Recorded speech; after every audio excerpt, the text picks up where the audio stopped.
Hello, long time no see, happy new year, happy to be here, happy to see you. The Puss in Boots sequel, Puss in Boots The Last Wish, has been released. So far it's been very successful. It has already doubled its budget in its returns at the box office, and it is being very highly praised. I watched the movie, I liked it a lot, I prefer the first one, but it was still an enjoyable time. This is not going to be a review. Here is my review of the movie on Letterboxd. Follow me on Letterboxd for more reviews. This video instead will discuss an element of the movie that intrigued me, but it is not one that appears in the promotional material, so I advise that you watch the movie first and then come back. And for those who just want to enjoy the show, spoiler warning. The villain of the Puss in Boots sequel is Big Jack Horner, based on the nursery rhyme character Little Jack Horner. This character was a novelty for me because I had never heard about him, and the English folklore has just an immense cast of characters. It is not a surprise that I simply didn't know about one that was obscure. The movie explains the concept for those who don't know it, and it does it briefly because there's not much to explain. As you watch the movie, it makes sense why he acts the way he does and why his goal is to get the wish, to gain ultimate power, etc.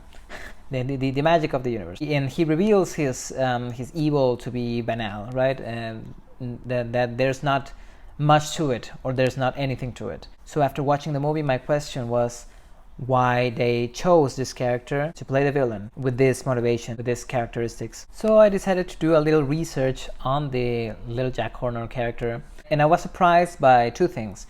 One, that the rhyme really is that short. It is only 5 lines long. And also that there have been many different versions. You know, like with most folklore and fairy tales, none of them authoritative, none of them very official. The different versions were written by people inspired by the changing politics of England over the past 2 centuries. So they had different purposes and different maybe propagandistic motives, trying to relate this character to certain ideologies, etc., making Little Jack Horner into a somewhat satirical character. For example, there are versions in which Jack shares his pie. So the most common version, so the most common iteration of the rhyme, according to Wikipedia, says, Little Jack Horner sat in the corner eating his Christmas pie. He put in his thumb and pulled out a plum and said, "What a good boy am I."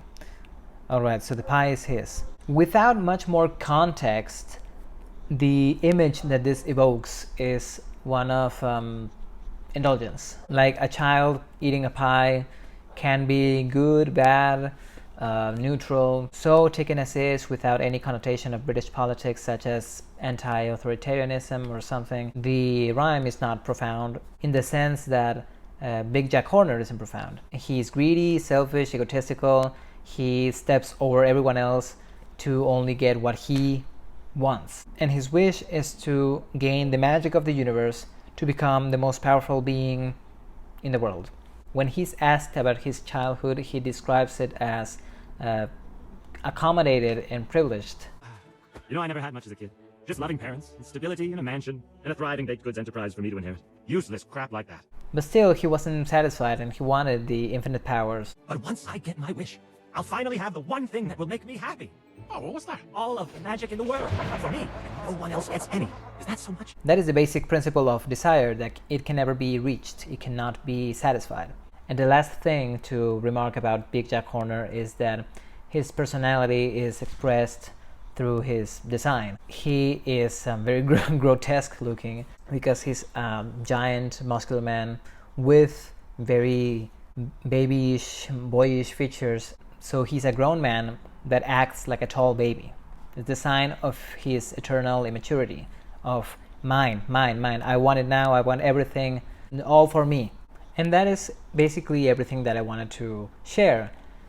It is not the grand analysis. It doesn't take a detective to figure this out, to interpret it. But I found it compelling to look into the reason for taking the figure of Little Jack Horner and making it the villain of this movie. I thought it was a clever incorporation of a rather obscure character. Also, that in a movie that features the wolfification of death, that the villain personifies the death drive.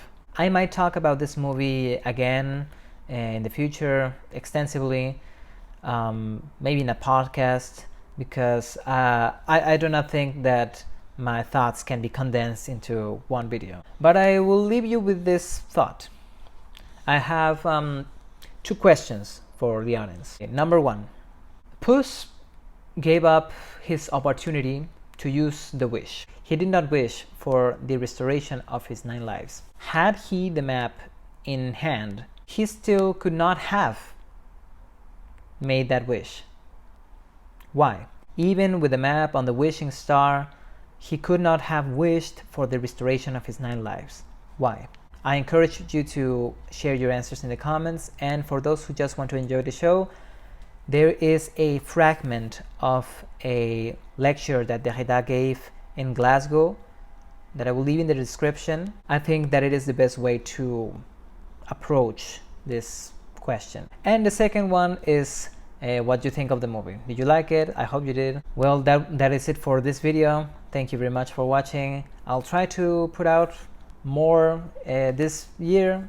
New Year's resolution, make more videos, talk more about animation or some other interesting stuff.